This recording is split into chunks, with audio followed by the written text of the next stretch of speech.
Hello mga ka-Andrip, good evening po. So, ayan ngayon po ay mag-alas 9 na ng gabi at nag-overtime si RS dahil nga may order at rush po itong solar setup na pinapa-setup. Yung kanina naman na pick up niya, tapos ito panibago to nung hapon na may nakakita ng post ko at umorder kaagad siya. Dahil nga rush at gustong kailangan na nila bukas ng umaga, kaya overtime man talaga ni Ray para matapos ito ngayon at bukas ng umaga. Syempre pag pick up ng customer ay ready na at magamit na kaagad nila. Kasi nga ang hirap nga naman pag walang kuryente or pag brown out, sobrang dilim. Lalo na pag sanay ka ng maliwanag tapos biglang nag brown out, diba? Tapos wala kayong solar light or solar electricity. So, ayan. Ito kasi pag may solar ka ganito, no more brown out talaga. Hi, come here! Ako kakita sang text kay gaano kami. Dali, merienda! Tapos na ito kanina pa. Hello! So, yan, nandito ng magti-pick up ng ating solar. I-charge ko na siya. I-charge na. Yan siya. Ito, yung nakaharap lang dun, may walang init pero paano nag-charge siya. Ito yung ating panel ay, ayan, 65 watts yan siya. Tapos ito yung 3SM na battery. Ito yung ating setup mismo. Hal, kuha ka ng Hal, cellphone, test natin. Okay, so, ito guys, test mo Han. Isaksak mo. Lagay ng kuhan, ito naman 6 na. Yan. Itong isang switch, dalawang ilaw gagana. Yan. Ito talaga, individual sila. Yan. Tapos, pwede ka rin mag-charge dito. Pero tatanggalin mo to. Yan. Oh, pwede. Pwede hindi mo ito paganahin. Kunyari mag-charge ka lang, pwede hindi yan paganahin. Yan, sa charge yan. Ayan. Charge. Dalawa yan, saksakan ito. Pang cellphone. Or na kahit na na pwede, basta't ganun yung charge niya. Yung port niya. Like flashlight. Ngayon, kung gusto mo na mag-charge, magamit itong kuryente talaga, ito, para mas mabilis. Ayan, i-on. Yan yung ating inverter. Ayan, may ilaw din. Ito, pwede ka rin magsaksakan din yan ng dito, sa gilid. Ito. Pag ito guys, ang gamitin mo to 20 volts yan ha. Kasi inverter. Ibig sabihin ng katumbas kapag ito ang inon mo, sasaksa ka dito para ka nakapaleko. Pero pag hindi mo ito inon, dito ka lang nagamit ng mga charge, yan yung battery lang. Ito, pwede ka, kunyari may ayan, tinan mo. TV. TV, electric fan. Electric fan yan. Yan. Okay. Pwede. Yung basta't ganito yung port niya. USB ang port niya. USB ang port na mga kung ano na USB ang port. Pwede dyan. Pwede rin doon. Nyari, mga isang cellphone lang ang i-charge mo. Pero kung gusto mo talagang fast charging, pwede dito. Kasi ito naman yung nagpapabilis mag-charge. So, ibig sabihin mabilis yan kasi mas malakas kasi 220 volts siya. Kung gabi na hindi ka naman nag-apura, gabi kasi walang araw, pwede ka dito mag-charge. Huwag mo itong pagkinahin. Pero kung araw, walang problema.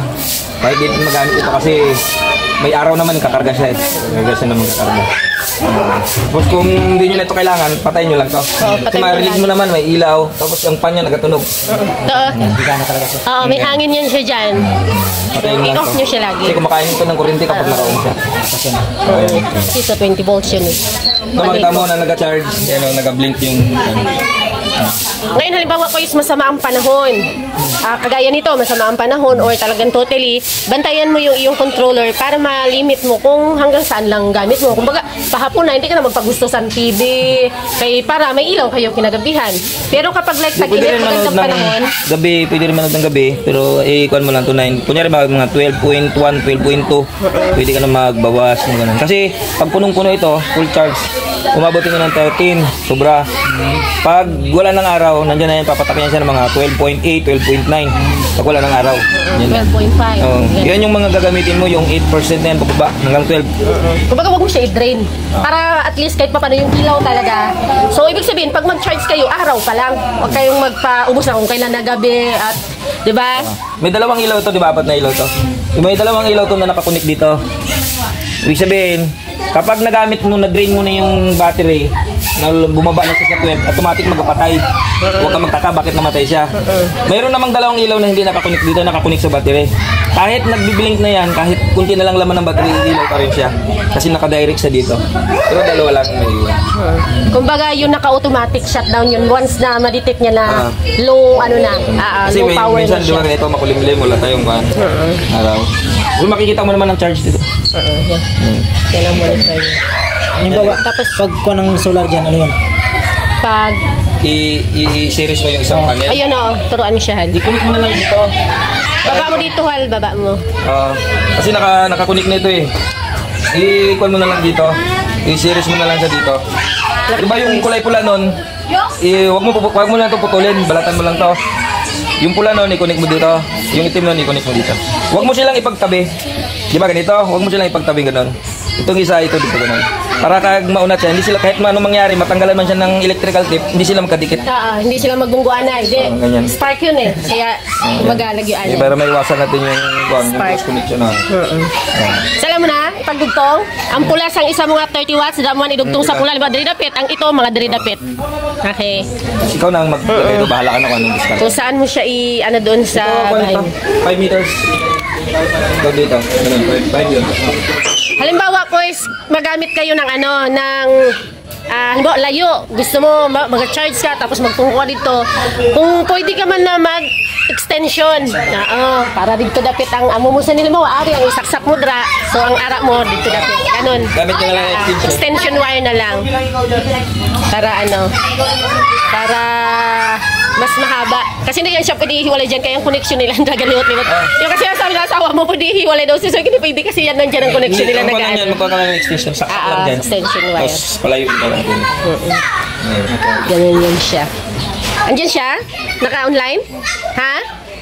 Edi ano mo, i-video mo. Ano video? Ba-assembling ko tapos bigla natin ng clamp. I-clamp mo na lang dito. Kung sakaling gusto mo magdagdag ba, halimbawa kulang yung bulb mo, punta ka lang doon sa tindahan para para ma-assist ka kung anong gagawin. Tapos pwede ka rin i-assemble na lang rin ng ganyan.